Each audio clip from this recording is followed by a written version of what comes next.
ये कहा करते थे कि लखीराज बाबू, भगवान ने गलती की है कि जो राजा हमें बना दिया, जबकि बनाना तो आपको चाहिए था, क्योंकि राजाई कुल के जितने भी अच्छे संस्कार है वो तो आपके पास है। ईश्वर ने तो हमें गलती से राजा बना दिया है। तो बाबा के अंदर वो रॉयल्टी थी राजाई कुल की। फिर बाबा जो थे अपने सिद्धांतों के इतने पक्के थे, कभी कभी वो राजाओं को अपने घर में बुलाया करते थे भोजन पर। वे उनके ग्राहक थे, बड़े बड़े राजाएं। तो जब राजाएं भोजन पर आते थे तो बाबा बिल्कुल शुद्ध और सात्विक भोजन उन्हें खिलाते थे, बिल्कुल सात्विक भोजन। तो वो राजा लोग बाबा की हंसी उड़ाते थे, मजाक करते थे, कहते थे लखीराज बाबू पार्टी फीकी रही, क्योंकि उनको और चीज चाहिए हुआ करती थी खाने के लिए। तो वो कहा लखीराज बाबू पार्टी फीकी रही। तो बाबा उनको कहता था कि धरत पड़िए धर्म ना छोड़िए, भाई चाहे मरना पड़े लेकिन मैं अपने जीवन के अच्छे सिद्धांत नहीं छोड़ूंगा। तो बाबा कहता था कि देखो मैं आपको चमकीले हीरे देता हूँ, आप तो मुझे कागज के टुकड़े देते हो पैसे, तो आप कागज के टुकड़ों में मुझे खरीद नहीं सकते हो, माना मुझे अधीन नहीं कर सकते हो। तो बाबा के इतने पक्के सिद्धांत थे। तो जब बाबा के 5 बच्चे थे, हाँ, बाबा के 2 बेटे और 3 बेटियां, हाँ, बाबा के साथ वो भी इसी संस्था में समर्पित हुए, बाद में साथ साथ ही आए बाबा के।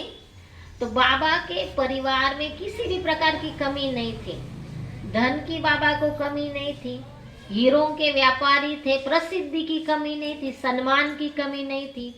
परिवार बाबा के बच्चे इतने अच्छे थे, वहां से कोई दुख वाली बात नहीं थी। तो माना दादा लेखराज को किसी भी प्रकार का दुख परेशानी नहीं थी, लेकिन बचपन से लगन थी कि प्रभु प्राप्ति करनी है, कि ईश्वर से मिलना है।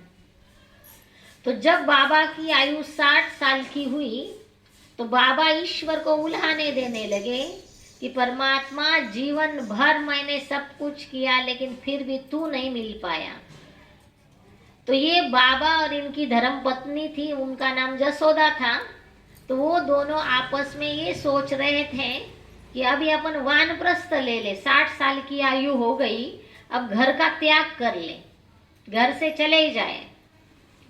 लेकिन जग के नियंता को इनका घर छोड़ना मंजूर नहीं था। परमात्मा ने उनके 5 बच्चों की गृहस्थी को सैकड़ों की गृहस्थी बना दी। ईश्वर के आदेश अनुसार ओम मंडली नाम का सत्संग बाबा के घर में ही शुरुआत हुई। माना ये जो ब्रह्मा कुमारी जो आज विश्व के 140 देशों में फैली हुई संस्था है, ये संस्था की शुरुआत दादा लेखराज के घर में ओम मंडली सत्संग के नाम से हुई थी। अब मैं आपको वो बात बता रही हूँ कि कैसे शिव निराकार ने इनके तन में प्रवेश किया प्रथम बार, और इस संस्था की कैसे स्थापना हुई। तो एक बार की बात है, बाबा ने अपने घर में अपने गुरु को बुलाए रखा था। बाबा अक्सर गुरुओं को बुलाते थे और गुरुओं के द्वारा सत्संग हुआ करता था, अड़ोसी पड़ोसी सभी एकत्रित होते थे। एक दिन बाबा ने गुरु को बुलाया और गुरु सत्संग करा रहे थे, भाई वो प्रवचन चल रहा था और बाबा भी पीछे पीछे बैठे हुए थे। अचानक बैठे बैठे बाबा को ऐसा लगा कि मुझे कोई ऊपर की तरफ खींच रहा है। एक अद्भुत सी कुछ अनुभूति बाबा को होने लगी कि मुझे कोई ऊपर खींच रहा है।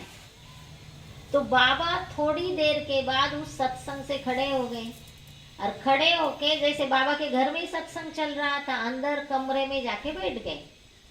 तो बाबा की पत्नी और बाबा की पुत्रवधू वो ये सोचने लगे कि भी दादा लेखराज माना बाबा कभी भी सत्संग से नहीं उठते हैं, कभी भी नहीं। बाबा का सिद्धांत था कि वो गुरु के सत्संग से कभी नहीं उठते थे। वो कहते थे सत्संग से उठना माना जैसे कि अपमान करना है गुरु का।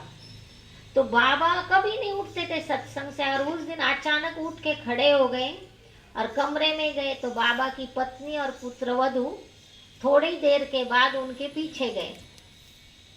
अब जैसे उस कमरे के पास वो पहुंचे तो गेट के पास पहुंचे, लेकिन वो अंदर कमरे में प्रवेश ही नहीं कर पाई दोनों। उन्होंने दिन के समय क्या देखा कि वो पूरा कमरा जो था वो लाल सुनहरे रंग के प्रकाश से भर चुका था। हाँ, जो रंग अपन यहाँ नहीं बना सकते, जो ब्रह्मलोक का जो रंग है सुनहरे लाल प्रकाश का, तो उस गोल्डन रेड लाइट से वो पूरा रूम भर गया था। तो बाबा की पत्नी वो देखती रही, भाई ये क्या चीज हो रही है, ये कमरा ऐसा लाल कैसे बना है। फिर उसकी नजर बाबा की तरफ गई तो क्या देखा, ये दादा लेखराज जो है ये ऐसे हार्ड मास के नजर नहीं आ रहे थे। इनका पूरा शरीर प्रकाश की काया, पूरा प्रकाश ही प्रकाश, लाइट फरिश्ता। फिर इनका ललाट जो है वो सूर्य जैसा चमक रहा था। इनके आंखों से खूब ऐसी शक्तियां निकलते, किरणें फैल रही थी। तो बाबा की पत्नी घबराई भी कि क्योंकि उनके पति थे वो, तो उसने ये सोचा भाई ये क्या देख रही हूं मैं। कि बाबा की हार्ड मास का साधारण मानव नजर नहीं आ रहा है, पूरा फरिश्ते का स्वरूप, लाइट ही लाइट हो रही चारों तरफ। थोड़ी देर के बाद इस मुख से कुछ दिव्य वाणी निकली और ऐसा आवाज कि बहुत दूर देश का वो आवाज था। क्या था वो आवाज? वो दृश्य था स्वयं प्रकाश स्वरूप शिव ने प्रथम बार इनके तन में प्रवेश किया था, प्रथम बार। और क्या आवाज इनके मुख से निकली? निजानंद स्वरूपम शिवोहम शिवोहम, प्रकाश स्वरूपम शिवोहम शिवोहम, ज्ञान स्वरूपम शिवोहम शिवोहम। निज निज माना मैं जो हूँ शिव हूँ, निजानंद स्वरूपम शिवोहम शिवोहम। बाबा के तन में प्रवेश करके शिव ने अपना परिचय दिया कि मैं निज जो हूँ मैं शिव हूँ। फिर महावाक्य उच्चारण हुए, प्रकाश स्वरूपम शिवोहम शिवोहम, मैं प्रकाश स्वरूप शिव हूँ। और तीसरे महावाक्य थे, ज्ञान स्वरूपम शिवोहम शिवोहम, मैं ज्ञान स्वरूप शिव हूँ। ये तीन महावाक्य इनके मुख से उच्चारण हुए, वो मुख बंद हो गया। देखते ही देखते बाबा की पत्नी और पुत्र वधू वो सारा दृश्य देख रही थी। और देखते ही देखते क्या हो गया, वो लाल प्रकाश था, जो रोशनी थी वो सफेद हो गई।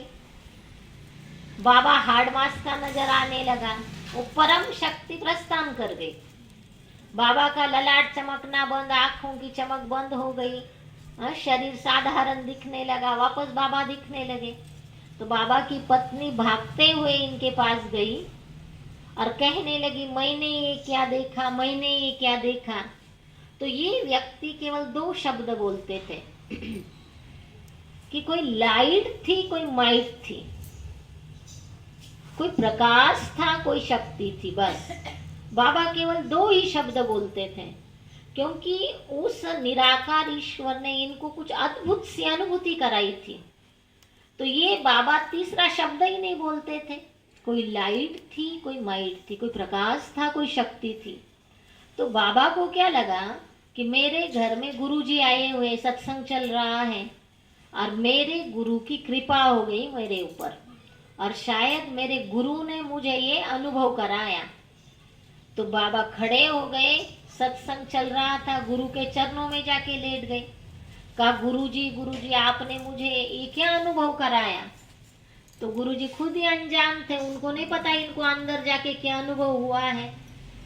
तब इनको ऐसा लगा कि नहीं, ये और कोई है, कोई लाइट है, कोई माइट है, परमात्मा है, भगवान है, ईश्वर है। कुछ नहीं पता था बाबा को, क्योंकि बाबा स्वयं भक्ति में बहुत तल्लीन रहा करते थे, ईश्वर की खोज में थे।